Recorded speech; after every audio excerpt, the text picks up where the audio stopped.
Okay, yes, I am aware what year it is. It is 2025. Yes, I am a bit late. Just don't pay any attention to that. Just enjoy the video for what it is. Alright? About a month ago, I made a tier list video ranking the worst songs that came out in 2024. After I released that, I realized how much negativity I had put out into the world through that one video, and decided I need to make things right. It's about time we start looking on the bright side of life. This is the 10 best albums of 2024. This will not be the Anthony Fantano Objectively Right to Brad a Money Store ranking. This is the SirSandman Enjoys These Specific Albums ranking. It's purely subjective, and you guys will more than likely disagree with my rankings. If you do disagree with me, that's perfectly justifiable. Feel free to get angry about it in the comments. Just don't hurt anyone, okay? Great. Onto the list. We Still Don't Trust You by Future and Metro Boomin. Many would argue that the duo's previous album, We Don't Trust You, is one of the best albums of 2024. However, I believe that We Still Don't Trust You had more to offer emotionally. The opening track is groovy and R&B-esque with its echoey synths and funky bass line. Despite the repetitive lyrics, it's a great intro track that really sets the mood for the rest of the album. The rest of the songs on this album feel very club-inspired in terms of beats and are less trappy than the songs of the duo's previous album. While We Don't Trust You is music you would blast out your car during the daytime, We Still Don't Trust You is more music you would play with your windows rolled up during a night drive. It just has sort of a cozy vibe that's hard to pin down. If I had to give this album any criticism, most of the songs kind of sound the same. Aside from the titular opening track, every song on We Still Don't Trust You kind of blends together when listened to in order. It's not that big of a deal when you listen to the tracks separately in a playlist, but it makes the record feel sort of repetitive when listened to in order. My favorite tracks on the album are the title track, Drink and Dance, and Always Be My Fault. There's not too much to say about these tracks other than that they have great production and are very danceable. I give this album an 8 out of 10. On to the next one. 2093 by Yeet. I already know people are gonna judge me for putting this on the list, but I really do think there's more to this album than people give it credit for. For one, it's a concept album, which is an album that has some kind of overarching theme or story. 2093 mainly follows Yeet's life as a futuristic and morally bankrupt CEO who battles with addiction, isolation, and betrayal before eventually reaching a point of clarity towards the end of the album. The production on this thing is insane, with a lot of the songs having industrial, 9 Inch Nails-esque beats that fit with the sci-fi aesthetic of the album. He'd actually co-produced many of the songs on 2093, meaning he did do a bit more than making strange noises into a microphone. The album had some big hits like Breathe and If We Bein' Real, but a lot of the lesser played tracks hit harder for me. One criticism I have is that I feel like some more thought could have been put into the lyrical content of these songs, since it can get a bit repetitive hearing the same words and phrases so many times. Also, Future's verse on Stand On It sounds like it was recorded on a Chromebook. Other than that, I believe this is a solid album that I would highly recommend if you're into this type of music. My favorite songs are Never Quit, Team CEO, and Shade. Never Quit has a crazy beat and is a killer song to work out to. Team CEO is an earworm that has some wacky bars and a bouncy backing track. Shade is filled with some really good hooks and is probably the most lyrically complex song on this album. Overall, 2093 has a few small issues holding it back from being a very creative and well-produced hip-hop record. I give it an 8 out of 10. On to the next one. Hardstone Psycho by Don Toliver. Our next item on this list is the newest release from rapper and Dr. Nefario impersonator Don Toliver. I was torn up, pun intended, between whether this album or 2093 would take this spot on the list. I ultimately put Hardstone higher because it is much less repetitive than 2093 in terms of lyrics and production. I don't know how to describe it, but every song on this album is great at visualizing the topics they bring up. As someone who has to basically fend off girls whenever I hit up the club, the majority of songs on Hardstone Psycho allow the listener to perfectly envision that feeling of unrestrained power. This album took a lot of inspiration from classic rock in both its marketing and production. For example, Tore Up samples an underground emo band from 2005 during its intro. One thing I noticed consistently throughout the album was that whether or not I enjoyed a song, there wasn't a single track on the album that felt unnecessary. Each one had its own unique personality despite the relatively similar production across the board. It definitely is a more vocal-centric album though. Don Toliver is actually a decent singer and doesn't seem to need the autotune to hit the notes, which is why he sounds less robotic than most other rappers who use it. There aren't any major criticisms I have on this album. I wasn't that big of a fan of Purple Rain and National Anthem, but the rest of the tracks are really good. My personal favorites are Tore Up, Kryptonite, and Glock. Tore Up is pretty much a less annoying version of Fiend that has an insanely hard backing beat. Kryptonite has nice instrumentals and a cool shift halfway through the song. Glock is a catchy but emotional track that makes really good use of the Whitney Houston sample to complement the vocals. I give this album an 8.5 out of 10. Risk of Rain 2, Seekers of the Storm by Chris Christodoulou. Yeah, I put a video game soundtrack on this list. Sue me. I wouldn't just put any old video game soundtrack on the best albums list though. Chris Christodoulou is an artist who has gone out of his way to make his soundtracks function as both background music for the medium they play in, as well as standalone albums. This soundtrack has a very noticeable jazz influence, from the instrument choices used in many of the songs to the groovy Rhodes solo in OMPH Part 2. I'm gonna have to abbreviate these titles because I cannot pronounce like half the songs on here. This album was made in collaboration with guitarist George Karianis, who provides many of the impossible to play solos in each song. All of the music on Seekers of the Storm serves well as both background and active listening music. A surprising amount of theory goes into these tracks, and it's very interesting to pick them apart if you're a music nerd like me. My main criticism is that the majority of the songs here feel more video gamey than Chris's previous soundtracks. I guess it is a video game soundtrack, but the albums for classic Risk of Rain 2 and the Survivors of the Void DLC both contain more songs that you could just sit down and vibe to.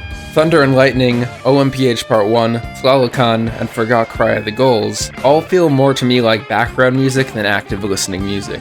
That plus Song of Life, which isn't actually a song, makes up half the album. I'm not trying to knock Seekers of the Storm at all. It's phenomenal by video game music standards, but a bit average by Risk of Rain standards. It's still incredibly well written, and it's probably the highest production soundtrack to come out of this franchise so far. My favorite tracks are Yane no Mori and OMPH Parts 2 and 3. Yane no Mori is a wildly funky track that is a very faithful homage to Pink Floyd, from the guitar solo to the smooth transition from the track before it. OMPH Part 2 is both jazzy and insanely epic, contrasting the aforementioned piano solo with a wailing guitar solo towards the second half. OMPH Part 3 is a dramatic piece that goes from a calm and ambient first half to a chaotic and emotional second half, featuring an Eddie Van Halen-esque guitar meltdown. Although it was written as background music for a video game, Seekers of the Storm is a solid standalone album. I give it a 9 out of 10. Now, it's time to leave the world of Petrichor 5 and enter the world of Petrichor. Petrichor by 070 Shake. Someone once said this album sounds like if Billie Eilish made Yeezus. There are a lot of parallels that can be drawn between Petrichor and Yeezus production-wise, but it still has its own unique sound. The tracks can go from downbeat and emotional to solid and hard-hitting in the blink of an ear. While the majority of the tracks on this record are about love or being in a relationship, each one offers a different emotional perspective. From the foreboding and obsessive lungs to the uplifting and hopeful Never Let Us Fade. The emotional lyrics are complemented greatly by the instrumentals, which can end up being anywhere from a somber piano to distorted drum pads to even an electric guitar at some points. The variety makes it hard to predict what will happen next in each song. My main nitpick with its album is that it feels like Shake doesn't give enough time to the intense parts of this record. A lot of the songs spend more time in their slower and quieter moments than in their louder and wilder ones, which is kind of annoying since the latter sections can be incredibly engaging to listen to. The aforementioned Lungs only goes on for around a minute, and it feels like it's building up to something that never happens. Other than that, this is a solid album with great instrumental variety. My favorite tracks are Sin, Elephant, and Into Your Garden. Sin has a great backing beat and perfectly blends together the slow and energetic sides of this album. Elephant has great vocals and some fire Depeche Mode-esque instrumentals. Into Your Garden is just generally an amazing performance from 070 Shake and JT. I give it a 9 out of 10. Now let's get into our top 5. Cinema 3000 by Common Saints. Now here's an album I bet you've never heard of before. This artist has 500,000 monthly listeners on Spotify and somehow has less subscribers than me on YouTube. This is Common Saints' first full-length album, and I feel like it should be getting more recognition than it receives. Cinema 3000 sounds like what you would get if Pink Floyd gangbanged Tame Impala. Now that might be a gruesome thing to picture in your head, but you'll understand what I mean if you give this thing a listen. Half of the tracks sound like they could have been cut songs from Dark Side of the Moon, especially the 8-minute long Rebel Paradise. I generally came out of this album very impressed. For an artist this small, I was shocked at how good the production was. Even crazier is that the majority of the songs were entirely made by one person. How can so much talent go unnoticed like this? I know I'm glazing a ton right now, but that's because I really do like this album a lot. Each song finds the perfect balance between being catchy and well written. They never feel repetitive, which makes the album more fun to listen to as a whole. I can't really think of any critiques. Maybe some of the tracks were more forgettable than others, but that's really it. I certainly wish this album was more widely known than it is, because it is really good. My personal favorites from this album are Sandman, Dream On, and Activate. I like Sandman because it's very clearly named after me. Dream On is a relaxing but catchy song with great vocals provided by Tallulah. Activate is just awesome, and it sounds like it should be a lot more popular than it really is. I highly recommend this album for anyone who likes Pink Floyd or psychedelic rock in general. I give it a 9 out of 10. On to number 4. I Lay Down My Life For You by JPEG Mafia. There isn't much to say about JPEG Mafia that hasn't been said before. Some think he's corny. I personally admire the creativity that goes into the production of his music, especially on this record. I Lay Down My Life has back-to-back some of the weirdest beats I've ever heard used in a rap song before. The combination of distorted drums, faded vocals, and abrasive samples in each song builds a strange sort of unsettling atmosphere. So many elements that go into each track, like the rapidly shifting samples of Don't Rely on the Other Man. Impressively enough, almost all the songs on I Lay Down My Life were entirely written and produced by JPEG Mafia himself. Many people may look at the lyrical rap structure the songs on this album follow and dismiss it as corny. But I personally appreciate the frequent and clever wordplay JPEG uses, as well as his ability to coherently deliver the message of a song using such complex rhyme schemes. The only critique I can think of is that some of the songs are kind of hard to follow, but that can be more of a fault of the listener than the artist. My favorite songs are Sin Miedo, Vulgar Display of Power, and Either On or Off the Drugs. Sin Miedo is an awesome workout song with a crazy beat switch halfway through. Vulgar Display of Power is an energetic track with an insanely hard beat and a catchy main chorus. EOOD is a nice break from the chaos the previous tracks began to build up, and is a nice, chill backing beat. I give this album a 9 out of 10. Now let's get into the top 3. GNX by Kendrick Lamar. Master! Once again, there isn't much to say about this album that hasn't already been said. There's a balance held here between the emotional songs and the bangers that make GNX a fun listen as a full album. Not only does it feel like a victory anthem for Kendrick following his beef with Drake earlier this year, but it also feels like a combination of the past, present, and future of West Coast rap music. He raps over a Tupac beat on Reincarnated through the perspectives of various past lives, building up to his current one. He also brings in various local underground artists like Dodie 6 on Hey Now and Siete7X on Dodger Blue. Those are two people I would have never heard of before GNX, but now I might start following their music to see how they grow after this point. I hear a lot of people hating on the title track, but I thought the beat was just fine, and all of the features did a good job on it. Peekaboo was kind of annoying, but other than that, I enjoyed every song on this album. My favorites were Reincarnated, Dodger Blue, and Heart Part 6. Reincarnated makes great use of the Tupac sample, and is overall a really fun track to listen to. Dodger Blue is a soulful ode to LA that needs to be longer. Heart Part 6 is an insightful look into Kendrick's past that has an amazing main chorus. GNX may not be quite as inspiring or memorable as his past records, which is a high bar to be setting, but it is still a solid rap album and one of the best to come out of this year. One of. I give it a 9.5 out of 10. Now for our number 2 album of the year, My Method Actor by Nilüfer Yanya. Here's another artist that you may not have heard of. Nilüfer Yanya is an artist who has always done a good job of making sure her pop rock songs still sound like rock songs, whether it be through distorted guitar riffs or complicated drum patterns. Although this is one of her more mellow albums, there are still a few heavy hitters. The mellow songs are by no means bad either, and do a great job at creating a more spacey soundscape without sounding empty or boring.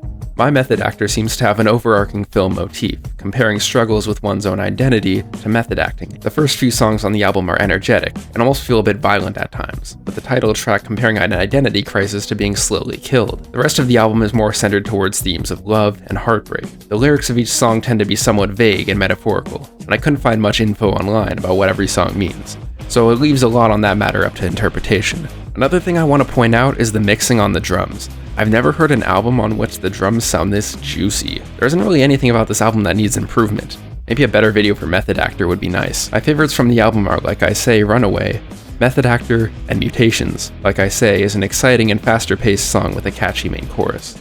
Method Actor is an awesome and kind of visceral track that's definitely the heaviest on this record. Mutation is the most exciting of the calm songs featured on this album and does a great job integrating the background instruments into the main melody. It's rare that we get a decent rock album these days, let alone one of this quality.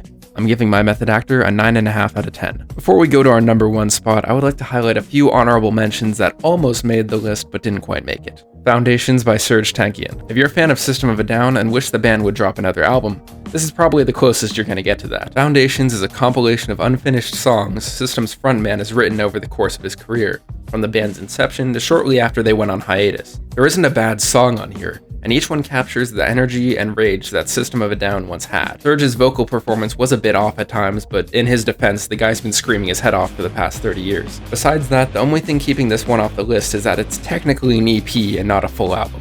I do recommend this one if you are a System of a Down fan or just a metal fan in general. Ohio Players by the Black Keys. I will say the mixing on this album is unlike anything I've ever heard before. I'm pretty sure it's meant to sound like a vintage record from the 60s or 70s, and each one perfectly encapsulates that sound and vibe. Although I enjoyed the tracks, there isn't really anything that made each one stand out, and the album began to drag about halfway through. One thing about the Black Keys is that their songs are good, but they do kind of sound a bit like the type of music you would hear in a Ford commercial. No offense. I do appreciate the creativity and talent that went into this record, and I recommend giving it a shot. We Don't Trust You by Future and Metro Boomin. Truthfully, it was between this album and its sequel for the 10th place spot on this list. This album was much more aggressive and trappy than its counterpart, and has several of the biggest hits of 2024 under its belt. I personally just liked the vibe of We Still Don't Trust You better. If there was an 11th place, this album would take it. Hit Me Hard and Soft by Billie Eilish. I heard a surprising amount of people call this the best album of 2024. I listened to it and I didn't hate it, but there were only a handful of songs that really stuck with me. Plus, it felt like there wasn't any aspect of this album that Petrichor by 070 Shake didn't do better. It was still a decent album, and I like that it tried to do something new. Brat by Charlie XCX. Don't kill me, guys. I'm so sorry, guys, but this one did not make the list. I understand it has a cult following now, but it just wasn't for me. I tried to like it. I listened to it a few times, but halfway through I would always end up bored out of my mind. Maybe I'm just not getting it. To give Brat some credit, it is undoubtedly way better than a lot of pop albums to come out recently. I just don't get how it could warrant a 10 from Anthony Fantano. Once again, I apologize if this is your favorite album of all time, but it just wasn't my cup of tea. 8 Bar Prison by SirSandman. Shameless plug in a SirSandman video? He would never. Now, onto our number 1 song of 2024. I'm sure you guys have connected the dots by now. I called GNX one of the best rap albums of the year for a reason. My number 1 favorite album of 2024 is Vultures 1 by Kanye West. From the charismatic chants of Carnival to the insightful lyricism of Back to Me, Kanye has managed to stitch together one of the greatest albums of all. You really thought I was being serious, didn't you? Chromacopia. Chromacopia is a perfect example of how far rap music can truly be taken. Almost all of the instrumentals are recorded in-house, and the ones that are sampled are transformed in a way that makes them feel more than just a borrowed sound clip. Chromacopia doesn't just have a varying sound palette. It's also an emotional roller coaster. When listening to this thing in order, the tracks will bounce from being serious, to goofy, to sad, to insightful. Tyler, who wrote and produced every song on this record, did an amazing job building a world around each track. Every song battles a different subject, from stalking, to unplanned pregnancy, to battling with one's own identity, to whatever the fuck Sticky was supposed to be about. There wasn't a single song on here that I didn't like.